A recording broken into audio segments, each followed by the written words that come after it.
Hello, my name is Tim Anderson. I'm a retired teacher who lives in Georgia, about 35 miles north of Atlanta. I've always been a strong supporter of Israel, and I certainly don't buy into the misinformation dished out by most of the mainstream media. I wanted to do something meaningful for Israel, to walk the talk. Also, I consider the Israel town of Sderot to be one of the focal points in our fight against terrorism.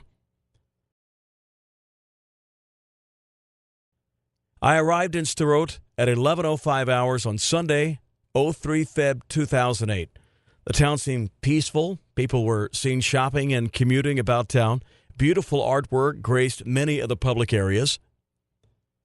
There were several shops and restaurants open along Ben Yehuda Street, including this wonderful bakery. I could never pass a bakery in Israel without at least looking in. The public market also does a thriving business. I ate several delicious meals at this particular restaurant. A beautiful day, a peaceful setting. It's difficult, no, it's impossible, for me to pass such a scene without taking a picture. Sderotians certainly take pride in displaying their flag. My favorite piece of public art in Sderot. I really can't decide if it was more beautiful at night or in the daylight. A view down Ben Yehuda Street in the early morning. The Sderot Cinematique provides a much-needed diversion in its citizenry. Sderot offers several modern shopping centers. All seems, well, normal. And then, when the alarm is sounded, some people run for cover and others don't react at all and just go about their activities as usual. This picture shows a plume of smoke rising from a Kassam blast that tore through the roof of a nearby home. When the blast is this close, you can often feel a concussive air blast on your chest. I walked toward the blast site and I witnessed the swift and efficient emergency response. Many emergency professionals were on the scene within minutes, and friends and neighbors were on hand to help. The cowards of Hamas, who target women and children, have successfully fired a Kassam through the roof of an elderly grandmother's home. She was taken to a nearby hospital for observation and released about 4 hours later. On Thursday, 07 February, I accompanied a work group to cover the roof of the home damaged by a Kassam. Rain had been predicted for later that night, so we wanted to protect the remaining interior structure from water damage. For years, the Sderot police station has gathered and stored spent Kassam rocket casings that have fallen in Sderot. There are just too many to fit into one picture. I've read that Hamas actually used water pipe given them by Israel to build Kassam rockets. It's truly amazing so many people criticize Israel for not giving more aid to the Hamas-ruled Gazans. Isn't this incredible?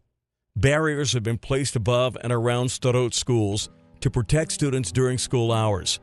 Traveling to and from school is another matter, and Hamas often fires rockets during the times of schools opening and closing. Nicole, 32, her husband and 2 children were born in Sderot. They try not to let the Kassams disrupt their daily routines. She stated that very few people actually wear their seatbelts when driving cars. They need to be able to make a quick exit if necessary. Sion, 22, was born in Sderot. He intends to stay in Sderot. He's connected. He gets a little nervous sometimes, but he deals with it. Sion misses the good old days before the Kassams. Oksana immigrated from Russia 8 years ago. She likes the people in Sderot, but is very fearful of the Kassams. She and her daughter would probably leave, but she doesn't have that financial option. Gil is an educator who's lived in Sderot for almost 5 months. He's certainly affected by the Kassams. He has trouble sleeping. Every little thing wakes him from sleep. The public Kassam warning is located outside, so Gil listens to the television and radio with low volume to better ensure that he hears the warning. He considers the span of time from the end of the warning until the actual blast to be particularly terrifying. Gil refers to it as a deadly silence.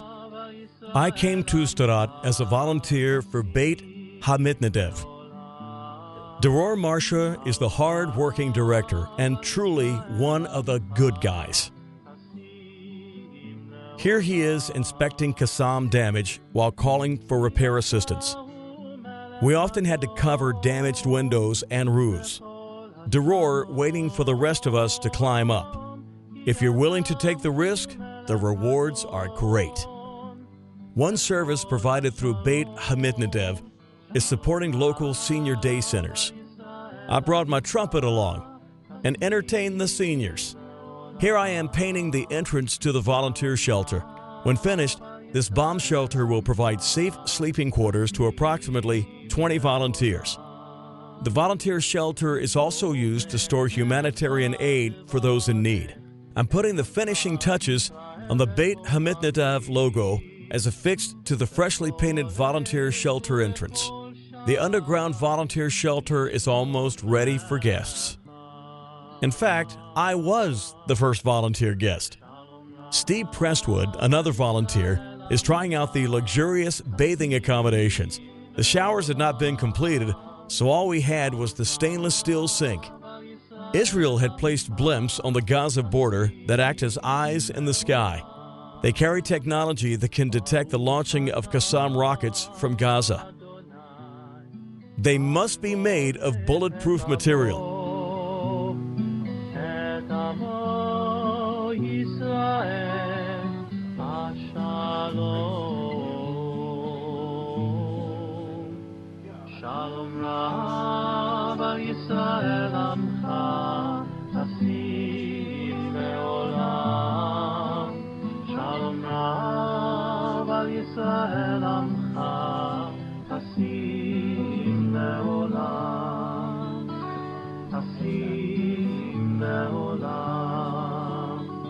Kasim